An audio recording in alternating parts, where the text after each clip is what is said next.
스스로 속이지 말라. 하나님은 만홀히 여김을 받지 아니하시나니 사람이 무엇으로 심든지 그대로 거두리라. 갈라디아서 6장 7절 다시 봉독하겠습니다.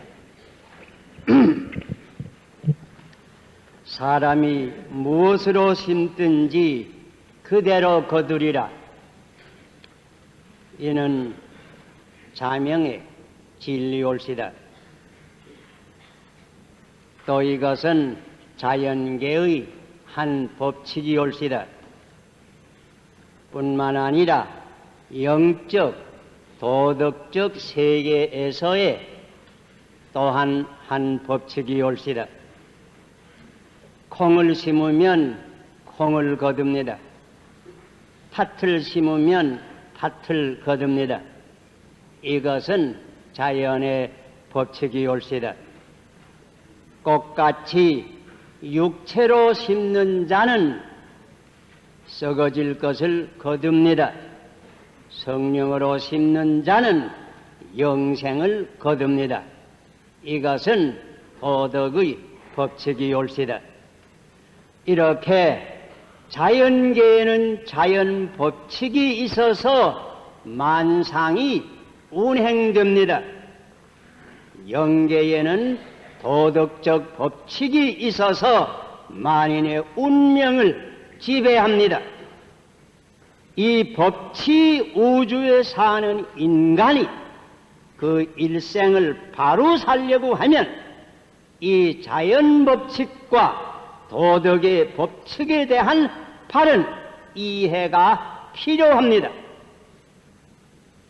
그러므로 이 시간 이 자연 법칙과 도덕 법칙에 대해서 잠깐 생각할 때에 하나님께서 우리에게 은혜를 베풀어 주시기를 바랍니다. 먼저 우리는 이 우주에 이 법칙이 있다고 하는 것을 분명히 알아야 합니다. 자연의 법칙이 있고 도덕의 법칙이 있습니다. 과학의 발전은 자연계에서 이 법칙이 있는 줄을 알고 하나씩 하나씩 이 법칙을 찾아내므로 시작이 되었습니다. 가령 인력 혹은 중력의 법칙은 물론 옛날부터 있는 것입니다. 그러나 뉴턴이 이것을 분명히 발견함으로부터 과학이 크게 발전되기 시작한 것입니다. 이 법칙을 알지 못하고 건축가가 될 수는 없습니다. 비행기나 우주선의 고환자가 될 수도 없습니다. 조종사가 될 수도 없습니다. 현대 문명의 모든 새로운 발명품들, 전신이나 전화를 비롯해서 라디오나 텔레비전이나 전자계량기에 이르기까지 다 이 자연법칙을 분명히 알아서 그 원칙에 의지해서 이것들이 제작이 되었고 또 그 법칙에 의지해서 운행이 되는 것입니다. 그래서 이 법칙을 잘 알고 그대로 사는 이가 과연 문화인이 올시라. 그리스도인들은 문화인이 되어야 하는 겁니다. 마찬가지로 이 영적 세계에도 역시 도덕의 법칙이 있습니다. 이 법칙도 물론 처음부터 있는 것입니다. 특별히 인간의 양심에 계시가 되어 있는 것입니다. 그러나 이 법칙들을 좀 더 분명히 발견해서 가르친 이들이 있는 것입니다. 이들을 우리 동양에서는 흔히 성현이라고 불렀습니다. 공자나 맹자 같은 이가 그러한 이들입니다. 이들은 동양에 있어서 이 도덕의 법칙을 먼저 깨닫고 오고 오는 세대에 가르친 사람들입니다. 옛날 서양에서는 흔히 이러한 사람들을 철학자라고 불렀습니다. 소크라테스나 플라톤나 아리스토텔이나 이런 사람들은 다 그런 이들입니다. 이들은 서양에서 이런 법칙을 누구보다도 먼저 분명히 깨닫고 다른 사람들에게 가르친 사람들입니다. 성경에 보면 특별히 유대나라 사회에 있어서는 이런 일들을 선지자들이 한 것입니다. 가령 모세나 이사야나 에레미야나 이런 모든 선지자들이 누구보다도 이 하나님께서 낸 도덕의 법칙을 먼저 알고 모든 사람들에게 가르쳐 준 것입니다. 그런데 물론 이들은 이 도덕의 법칙을 자기 견지에서 깨닫는 대로 가르쳤습니다. 그러나 온전한 것은 못 됩니다. 다 말하자면 부분적으로 발견하고 부분적으로 가르쳤습니다. 그러나 이 법칙을 가장 완전히 나타내시고 가르치신 이가 계십니다. 그는 곧 예수 그리스도이십니다.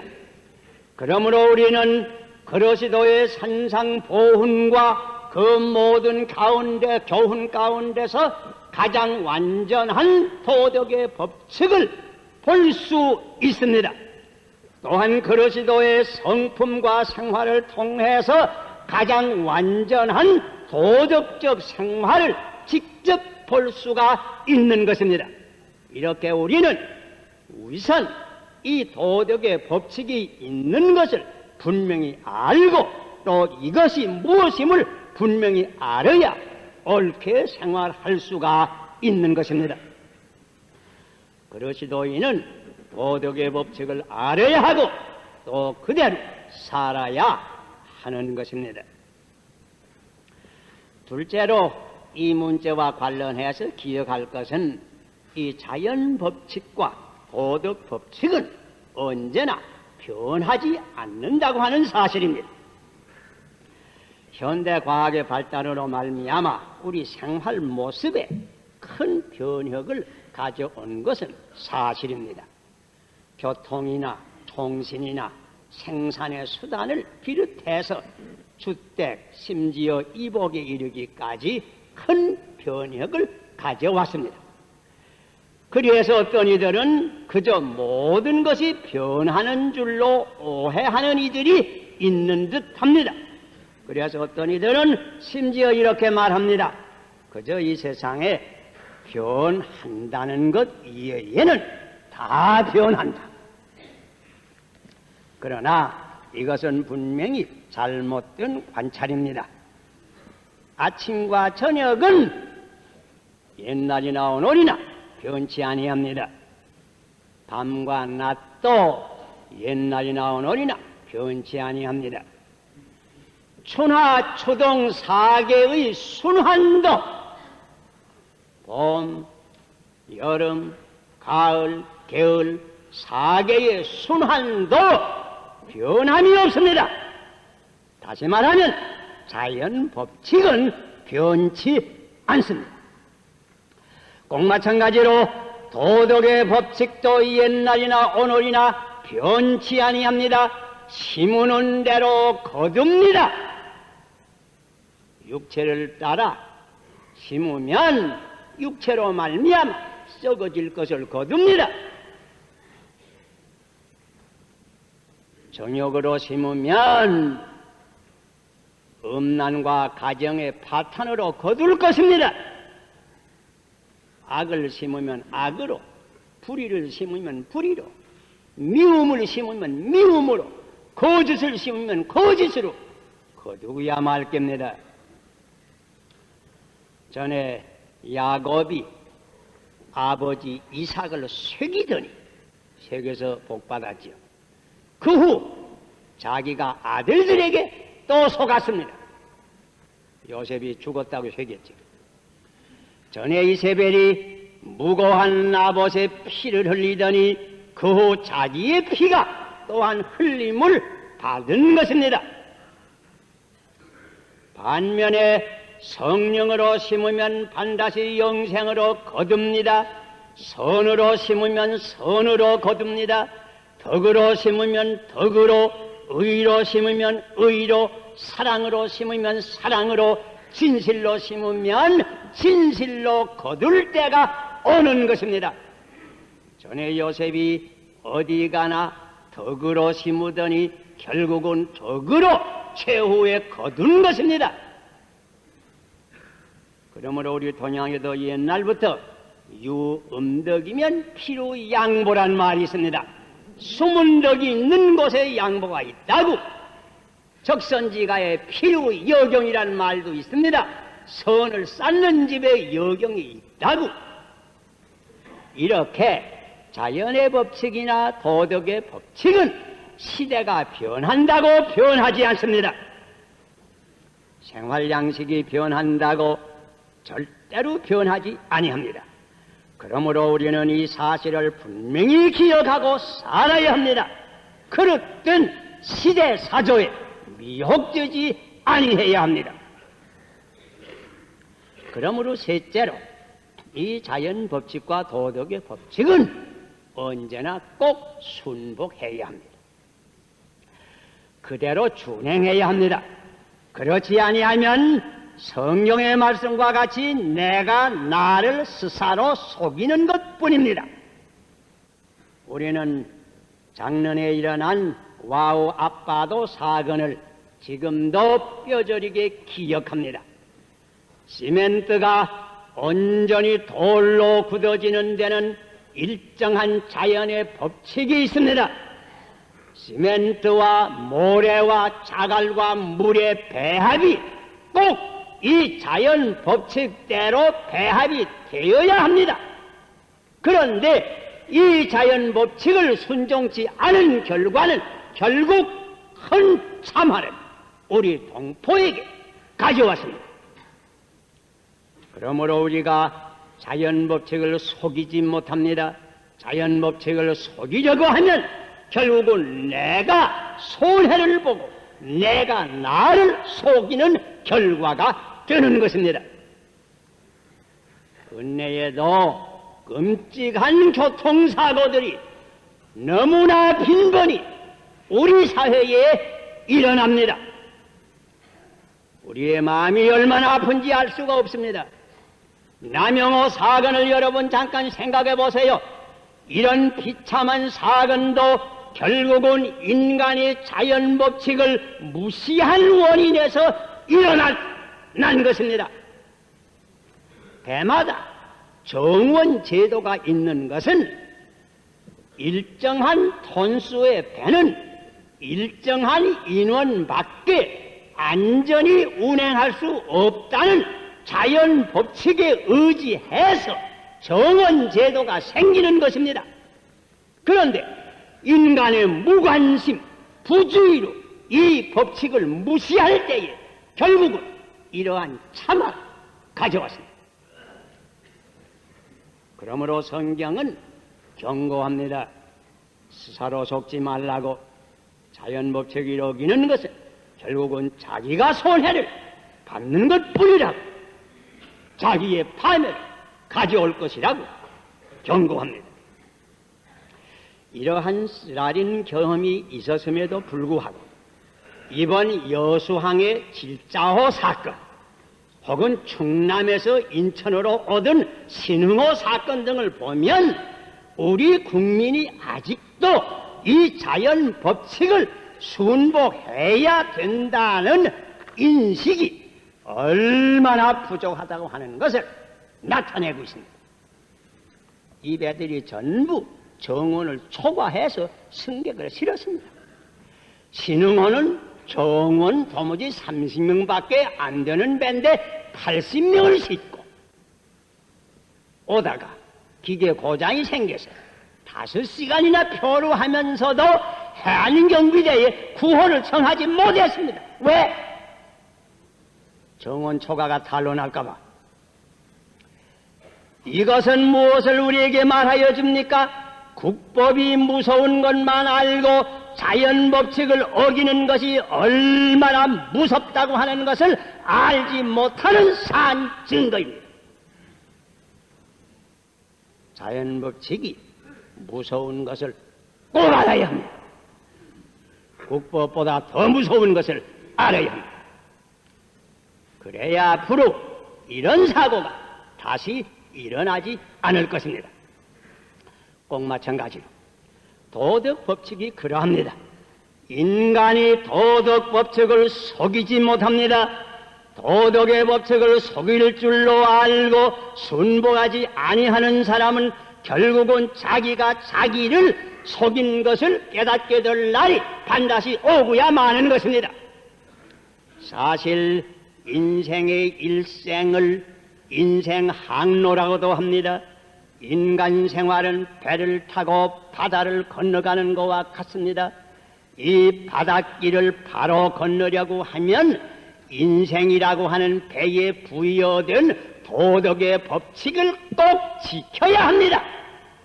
그런데 이 법칙을 지키지 않으므로 인생 항로에 파손된 인간의 비참한 파편이 얼마나 많이 표류되는지 알 수가 없는 것입니다.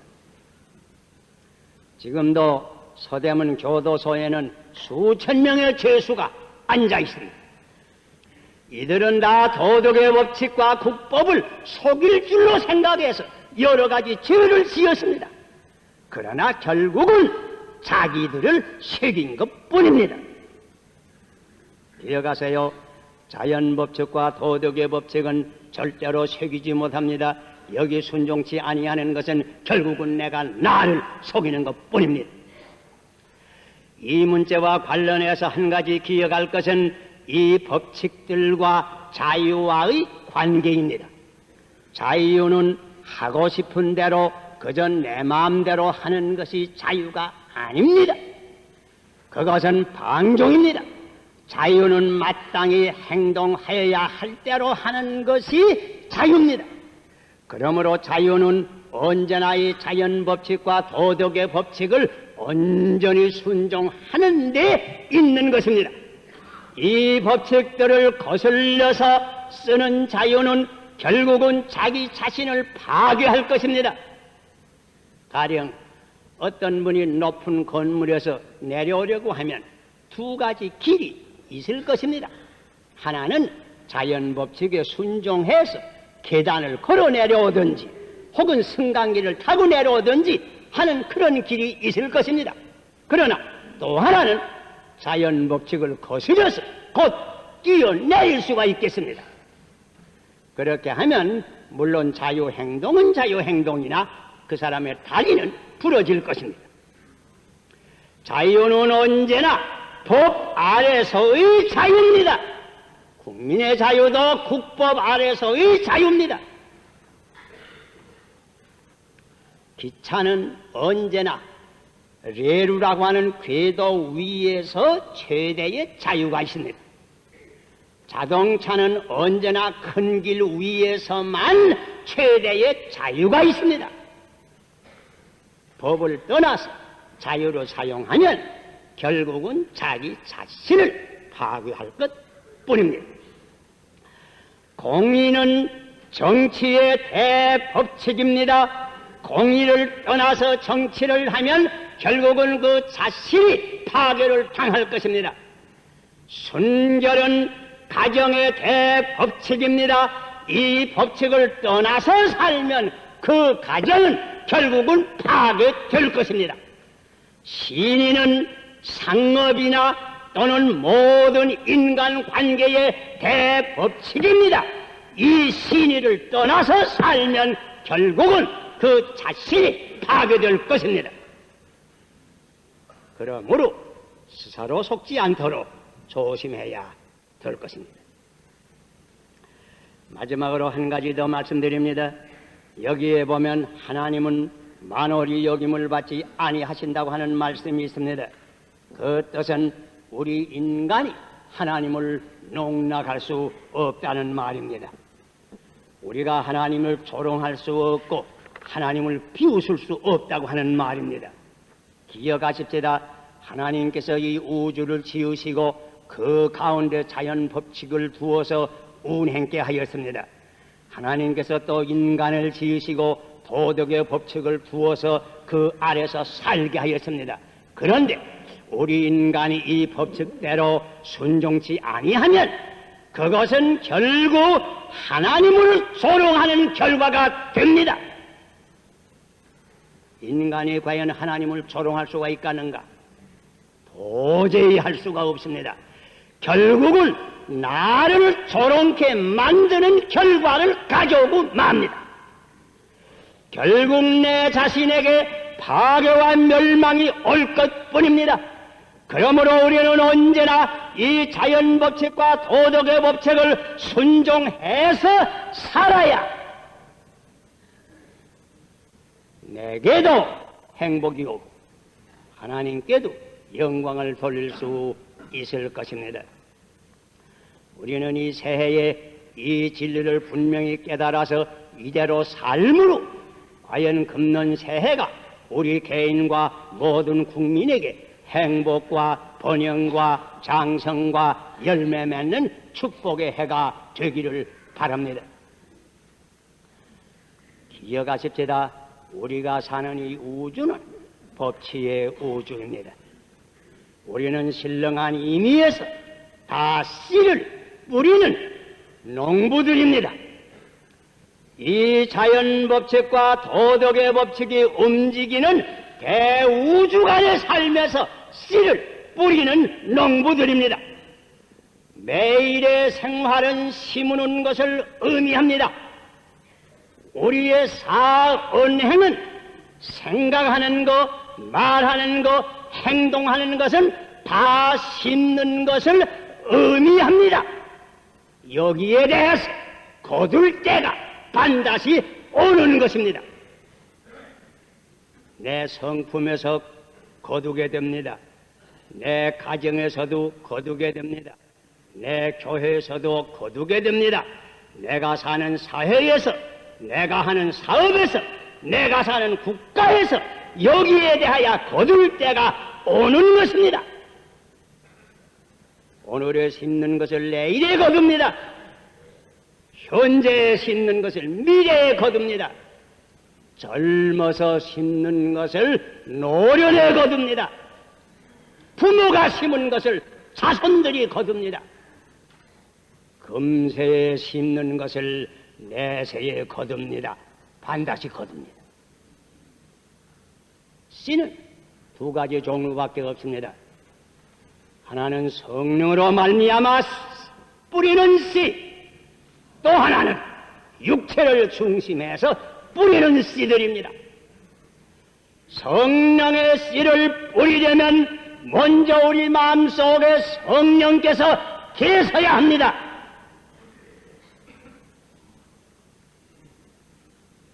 우리 마음속에 성령께서 임재하여 계십니까? 우리는 이 새해를 당해서 어떠한 일로는 살 것인가?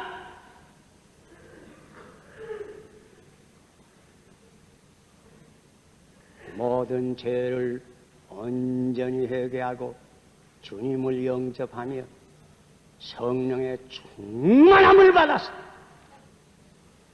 우리의 마음속에 성령의 열매가 충만할 때에 이것이 우리의 사언행으로 나타날 때에 자연 우리는 가는 곳마다 금년 1년 동안에 성령으로 말미암는 영생의 씨를 뿌릴 것입니다. 이와 같은 축복이 같이 하시기를 바랍니다. 기도하십시오.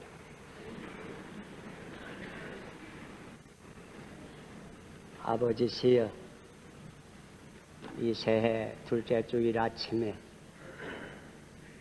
우리는 이 우주가 법칙의 우주인 것을 분명히 깨닫고 자연의 법칙과 도덕의 법칙을 분명히 알아서 이대로 살며